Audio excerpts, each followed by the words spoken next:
Hello dear students, आज हम पढ़ेंगे कक्षा 10वीं की अनमोल वाणी के अंतर्गत आने वाली रहीम के दोहे को आज हम पढ़ेंगे।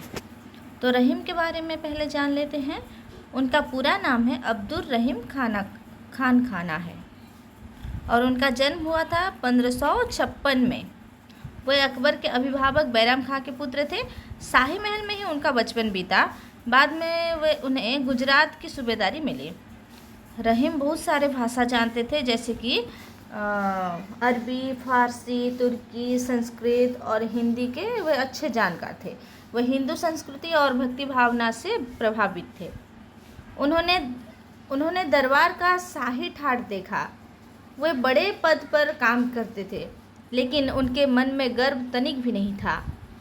आम जनता के जीवन को देखा था। रहीम एक सहृदय, स्वाभिमानी, वीर और दानी व्यक्ति थे। साधारण मानव के प्रति उनके मन में बड़ा प्रेम था। उनके दोहों में अनुभूति की गहराई मिलती है। भक्ति, नीति, वैराग्य, श्रृंगार जैसी बातें उनकी रचनाओं में पाई जाती है। रहीम एक काव्य है। रहीम काव्य के कई संग्रह प्रकाशित हो चुके हैं। इनमें रहीम रत्नावली, रहीम विलास प्रामाणिक हैं। रहीम विलास और रहीम रत्नावली प्रामाणिक हैं। तो अब दोहों को समझ लेते हैं। तरुवर फल नहीं खात है, सरवर पियही ना पान। कही रहीम पर काज हित, संपत्ति संचहि सुजान। शब्दार्थ जान लेते हैं पहले। तरुवर अर्थात पेड़, खात अर्थात खाता, सरवर अर्थात तालाब, पियही अर्थात पीता है, पान अर्थात पानी, पर अर्थात पराया, हित अर्थात मंगल, संचही अर्थात एकत्र करना या फिर संचय करना, सुजान अर्थात उत्तम लोग। अब इसके अर्थ को समझ लेते हैं। तरुवर फल नहीं खात है, तो रहीम इसमें लिखते हैं कि तरुवर फल नहीं खाते। तरुवर का अर्थ क्या होता है? पेड़।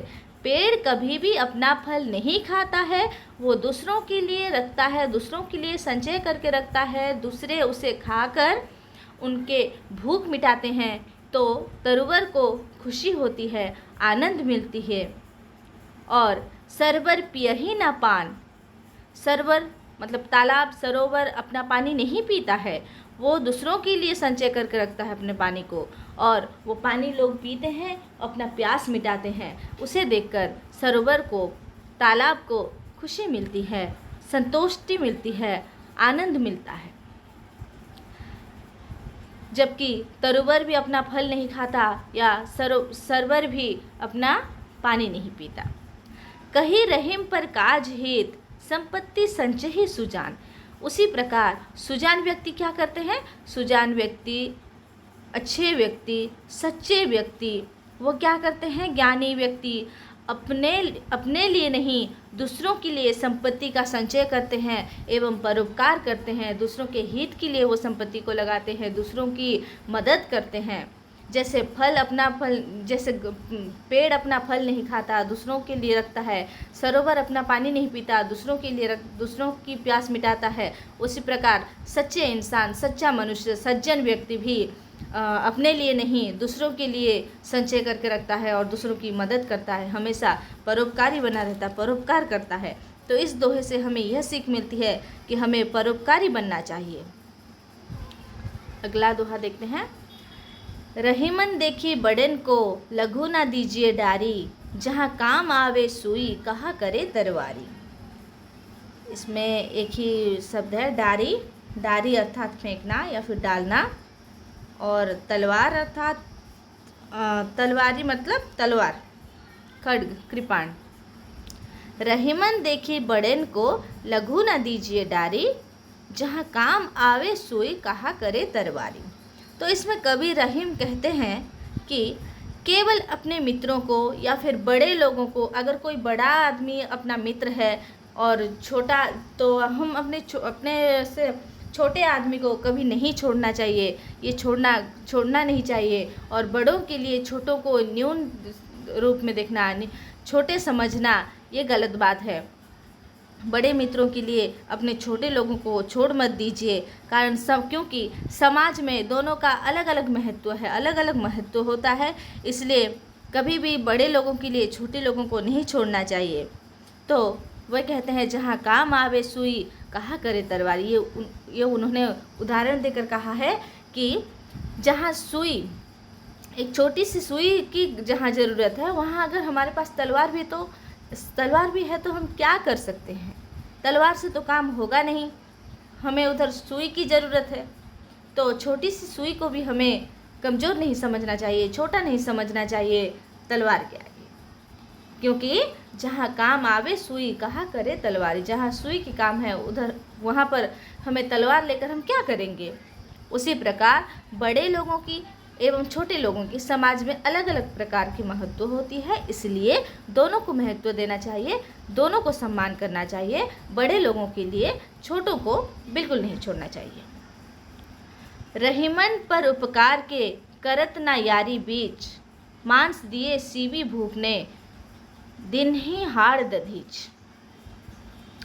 तो देखिए इसमें शब्दार्थ, यारी यानी कि दोस्ती, भूप मतलब राजा। तो रहीमन पर उपकार के करत ना यारी बीच, मांस दिए सीवी भूप ने दिन ही हाड़ दधीच। और सीवी भूप का अर्थ होता है राजा, तो सीवी भूप माने सीवी राजा। सीवी राजा कौन है? पुराने ज़माने में एक राजा हुआ करते थे और वो बड़े परोपकारी थे। तो एक बार क्या हुआ था, एक बाज पक्षी से बचकर एक कबूतर उनके शरण में आई। तो राजा ने भी उन्हें शरण दिया, लेकिन कबूतर को खाने के लिए बाज उसके पीछे पीछे आ गया और बाज कहने लगा कि मुझे कबूतर चाहिए। तो राजा क्या करते, कबूतर तो उसके शरण में आ गया। तो राजा ने कहा कि अच्छे खाद्य मैं तुम्हें दूंगा, इसको छोड़ दो। लेकिन बाज ने मना कर दिया, उसे तो बस मांस ही चाहिए था। फिर राजा ने क्या किया, उनके शरीर का मांस उन्होंने काट कर भूखे बाज को दे दिया था। आखिरकार वे तराजू पर बैठ गए। फिर भी अंत में क्या हुआ था, कबूतर की जान बचाने के लिए तो उन्होंने अपनी मांस काट कर दे दिया और आखिरकार वे तराजू पर बैठ ही गए और अपना पूरा बलिदान कर दिया। किसके लिए? कबूतर को बचाने के लिए। अब देखते हैं दधीची।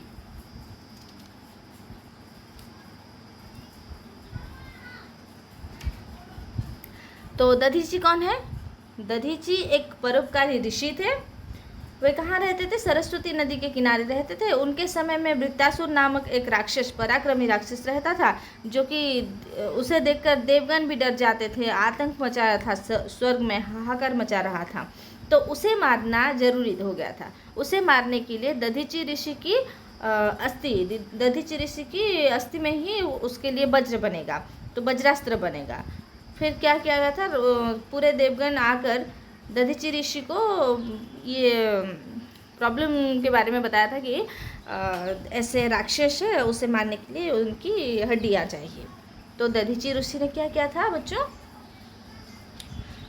तो दधीची ऋषि ने उनकी सारी बातें सुनकर ध्यान मुद्रा में आ गए थे और फिर उनकी आत्मा परमात्मा में विलीन हो गई।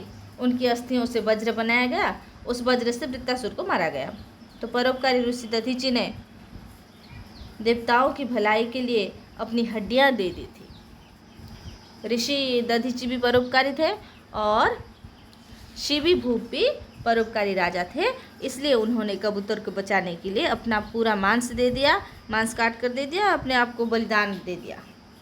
उसी प्रकार रहीम क्या कहते हैं, रहीमन पर उपकार के करत ना यारी बीच। केवल हमें दोस्ती, मित्रता, अपने जो रिश्तेदार होते हैं, इन सब की उपकार नहीं किया जाता। केवल इनका ही उपकार नहीं किया जाता, बल्कि परोपकार तो हम किसी का भी कर सकते हैं। कभी भी किसी भी स्थान पर आवश्यक पड़े तो हम दूसरों की उपकार कर सकते हैं, जैसे कि राजा सीवी भूप ने और दधीची ऋषि ने किया।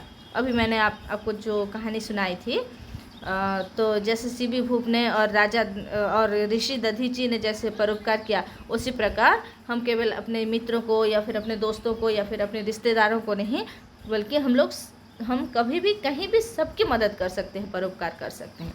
तो हमें करना चाहिए, परोपकारी बनना चाहिए। धन्यवाद।